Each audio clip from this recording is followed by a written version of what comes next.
Hey, good morning, everyone in political science and U.S. government.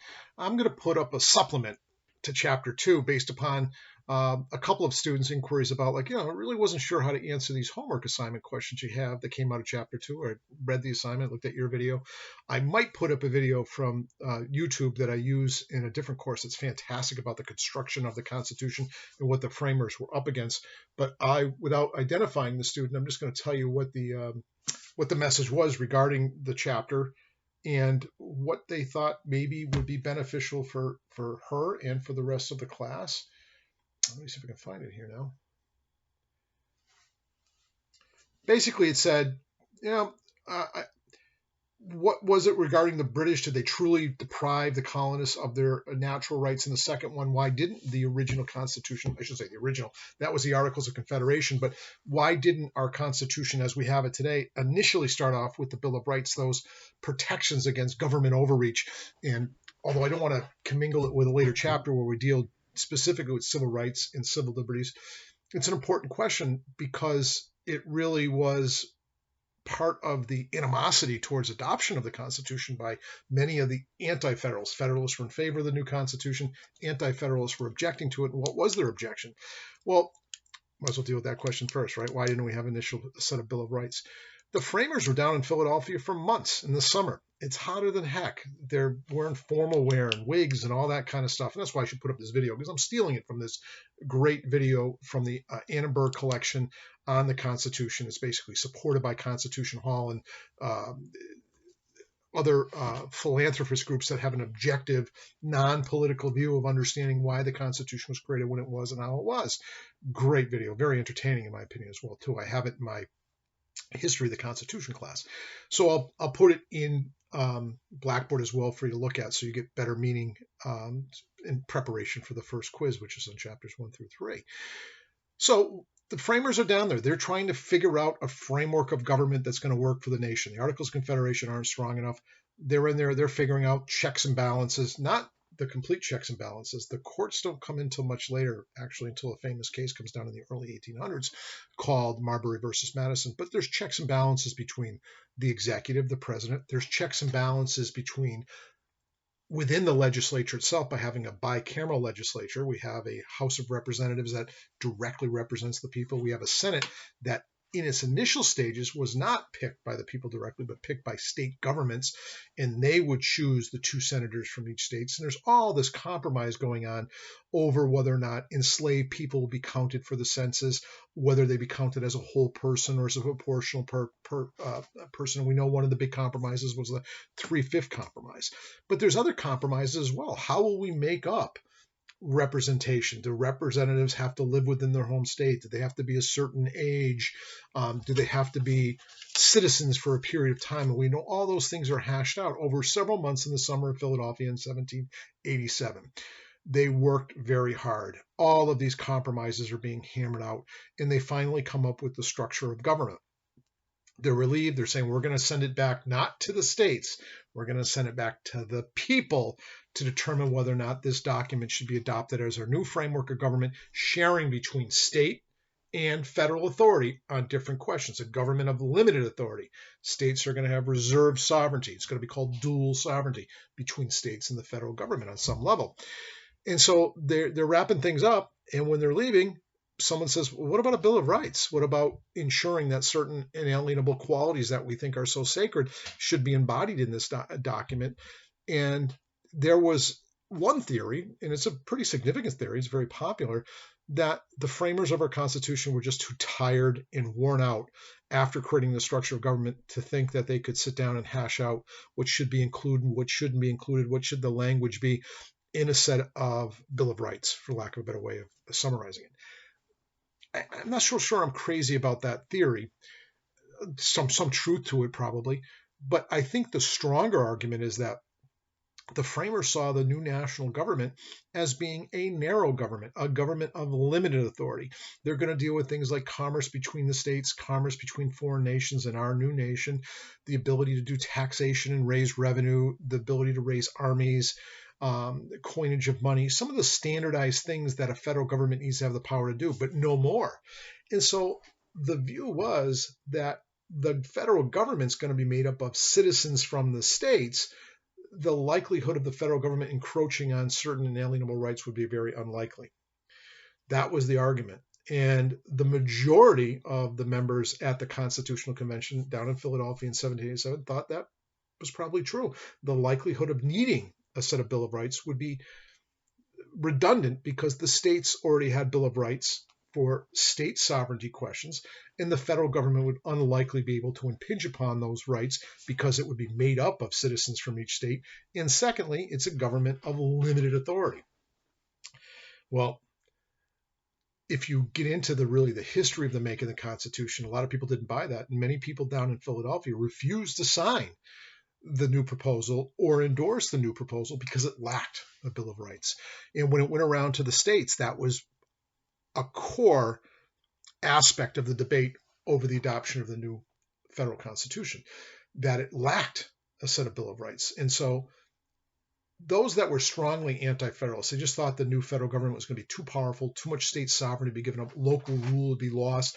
They weren't probably going to change their mind. But there were a lot of people that weren't too sure about the new federal government. And when the question would come up about a lack of Bill of Rights, the Federalists, those that wanted the new Constitution, recognized that they had a problem. And so what did they do? They went around and promised, upon the convening of the first Congress in 1791, first thing they would do to get down to business was debate and adopt and recommend a set of Bill of Rights to be attached to the Constitution as soon as practicable. And they did. Kind of surprised me. It's like someone selling me a car, and after the deal is done saying, I'll get you new tires later. I will. The contract's over. There's no legal obligation upon me, but I promise I'll put those new tires on in 6 months when I get my tax return.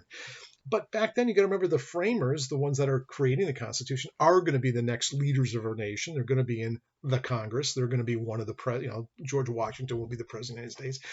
The government's largely going to be representative of the people who are creating this document. So they're poorly promising to themselves that they'll adopt it. And so the fence sitters, the ones that weren't sure about whether, hey, am I anti-federalist, or do I not want to adopt the new Constitution, or am I in favor of the Constitution? The one selling point that was often put out in these meetings, these hearings, these debates were, don't worry about the lack of a Bill of Rights. We'll adopt it later. And they did. And in fact, a lot of people think like, the framers 2 years later came up with a very novel set of standards upon which the government shouldn't be able to fringe upon, the Bill of Rights: freedom of speech, freedom to petition the government, freedom of religion, freedom from unreasonable search and seizures, the right to have an attorney, due process in a criminal session, all those kinds of things. The irony is it wasn't so original. If you look at the Massachusetts Constitution, which is roughly 10 years younger than the federal Constitution, the Bill of Rights, we call it the Articles. The Articles under our Constitution, the state of Massachusetts, are nearly identical to the first 10 amendments that the federal Constitution ultimately adopts. So they were working off state constitutions later on when they decided to incorporate and create the Bill of Rights later on. I just think it's a real entertaining question, because most of us, when we think about constitutional or government, a lot of us worry about government, and I just want government to stay the hell away from me. And one of the things we look to for that shield, if you will, from government overreach and taking away my personal liberties, unless they have a very good reason to do so, is found in the Bill of Rights. So many people just want to study, when they study government, they want to talk about limits on government, and that's found in the Bill of Rights. There are some limits within the checks and balances in the framework of government, but the real prophylactic, the real wall for government overreach, they're found in the Bill of Rights, no question about it. So hopefully, in summary, the reason why they didn't have a Bill of Rights was multifaceted. Like any answer in history, it's usually not one bullet point, it's many. One was they were just burnt out, tired, and fatigued, and needed to get back home to run their businesses, run their states. And so they already created a framework of government to be proposed. But I think the second and probably more salient or meaningful argument was they just really didn't believe the Bill of Rights was necessary. These framers didn't believe the federal government would impinge upon these inalienable rights that we thought we had fundamentally, because the people that would make up that government would come from the states and wouldn't stand for any kind of impingement. The Anti-Federalists didn't buy it. And so when they were peddling the document, we know the Federalists and the Anti-Federalists would write newspaper articles and or propaganda pieces. The Federalists were much more organized at doing it, and those were called the Federalist Papers, and we read them still today. And I probably should put a few of them up so you can read them. the Federalist Papers often refer to the fact that the government would adopt a Bill of Rights later to appease those that were really concerned about. One of them, Sam Adams, the most overrated beer in America. Sam Adams was a patriot in the early days of our colonial revolutionary history, and he's the cousin of John Adams, and he doesn't get quite the I don't know, the reverence, if you will, largely because of the beer, I think. But he was coming close to being an anti-federalist. He wasn't going to adopt or vote to adopt the new Constitution. He thought it lacked a Bill of Rights and he wouldn't do it. But he listened to his other forefathers who said, relax, we are going to do it. And he ultimately voted in favor of adopting the new federal Constitution because of the assurance that we'd ultimately adopt the Bill of Rights, which we did. So that's the one question. The other is about this concept of, were we being really abused by the British? Well, by the time this Revolutionary War breaks out, there's strong arguments that we were being denied fundamental, unalienable rights that we thought British citizens should all have, like the right to a jury trial of your peers in your community. The right to self-governance on some level was being removed from us. The right to due process wasn't being applied the way it would be if we were over in Great Britain and charged with a crime. In fact, many of the colonists that seemed to be in rebellion that were charged with crimes were taken up to Halifax to be tried in front of military courts and not in front of jurors because of the acquittal rate was so high. The right to have property protected and only being taken away without just compensation or due process were definitely being impinged upon by the British, because that was part of the fundamental view of being a British citizen, were to have those rights protected. However, at the inception of the Revolutionary War, all the British were asking for after 1763, that war ends, they're financially broke, we're part of the British Empire, was some modest taxation. So initially, it was the reaction to the initial taxation, first the Sugar Act, then the Stamp Act, then the Townshend Acts. All these different acts are trying to raise revenue for the British government. The reaction is so shockingly strong that the British government didn't read it well politically, and they cracked down. And in their cracking down, they started installing and removing local rule. Local government was starting to be taken away. Local assemblies were being supplemented by basically British administrators directly from Great Britain, in the right to jury trial, the right to petition the government, the right to have trial and confront witnesses. All these things were being removed by the British government in a process to crack down on the rebellious behaviors of the Sons of Liberty, especially Massachusetts, the Boston Tea Party, all of these different reactions to, I think, mild taxation, was to crack down. In the cracking down process, the inalienable rights that we thought were fundamental as British citizens were being removed. But prior to that, we kind of had a happy relationship for a long period of time. In fact, at the very close of 1763, at the close of the French and Indian War, the king was celebrated. Hail to King George! We won the war, and effigies of honor were held out in behalf of the king and parliament, and we love being part of the British Empire. It's only when the taxation process started occurring that we felt we weren't represented. And the British government says, of course you're represented. The people from Yorkshire and from London, they're representing your interests over in the American colonies. But the American colonists had a different view of representation, that it had to be actual, not virtual, meaning that it should come from within the community itself. And so because that was being denied us, that slogan, no taxation without representation, was a fundamental causation, one of the fundamental causations of the Revolutionary War. But hopefully that helps a little bit. I like that when students reach out a little bit and say, hey, I'm trying to do this stuff. I look at your video, I read the text. I can't answer this question well.